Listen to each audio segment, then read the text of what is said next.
That same night, in amongst the other stars, suddenly a bright new star appeared. Of all the stars in the dark, vaulted heavens, this one shone clearer.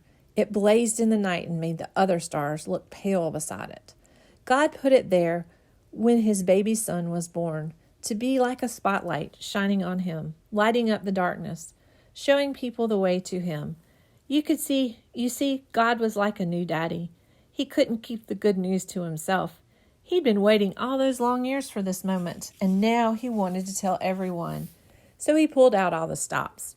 He sent an angel to tell Mary the good news. He put a special star in the sky to show where his boy was. And now he was going to send a big choir of angels to sing his happy song to the world. He's here, he's come, go and see him, my little boy. Now, where would you send your splendid choir? To a big concert hall, maybe? Or a palace, perhaps? God sent his to a little hillside outside a little town in the middle of the night. He sent all those angels to sing for a raggedy old bunch of shepherds watching their sheep outside Bethlehem.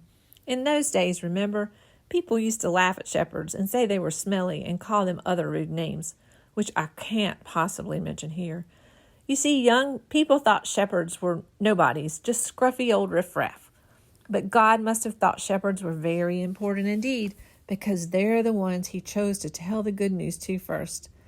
That night, some shepherds were out in the open fields, warming themselves by a campfire, when suddenly the sheep darted.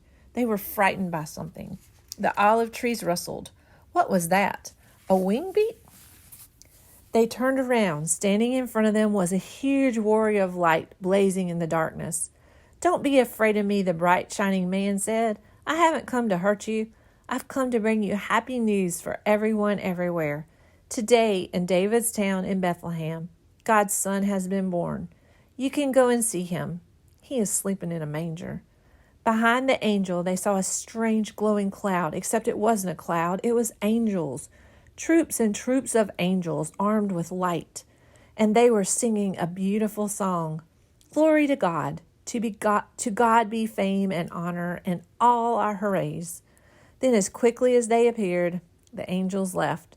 The shepherds stamped out their fire, left their sheep, raced down the grassy hill through the gates of Bethlehem, down the narrow cobble streets, through a courtyard, down some steps, past an inn, round a corner, through a hedge, until at last they reached a tumble-down stable. They caught their breath. Then quietly they tiptoed inside. They knelt on the dark floor. They had heard about his promised child, and now he was here, heaven's son, the maker of the stars, a baby sleeping in his mother's arms.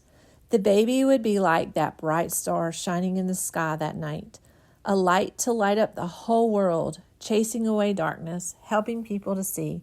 And the darker the night got, the brighter the star would shine.